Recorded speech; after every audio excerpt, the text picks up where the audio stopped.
Ақылда тегіл арындап тұрған ағысы, бүтіндеп бойын бірледі бүкіл бағышы. Жанданып жатыр жарасын жалап жазатын, табанын тұзбен тоздырған түздің тағысы. Қағанаттардан Қазақстанға жеткендей, қамшы салдырмас қазанаттардың шабысы. Айбаты асқақ арыстандай айналыстым, Абылай болып жаныштым, мысын шарыштым. Әлихан, Ахмет, Міржақып, Мағжан, Жүсіпбек алталаш үшін құрбаны болған намыстың.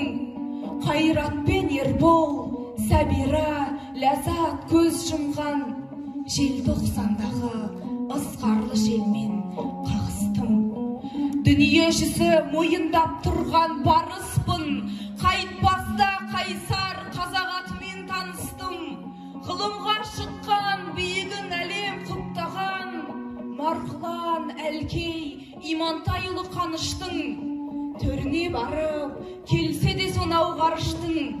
Текті ғой жұртым, тәубесін білген табыстың. Дінімен дінін, тінімен тінін сақтаған, түпкілік тегім, көктүрік ғұммен сақ бабам.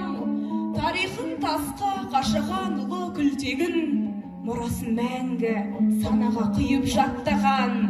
Әкені таудай, ананы күндей көретін, халық боздана, баланы балдай баптаған. Қасиет тұнған, құт қонған мекен аймағым, қастерлеп дәйім ұйытқан бірлік қаймағын. Ерлігім есіл, өрлігім бойды қуаттап, тік ұстап келем тәуелсіздіктің байрағын.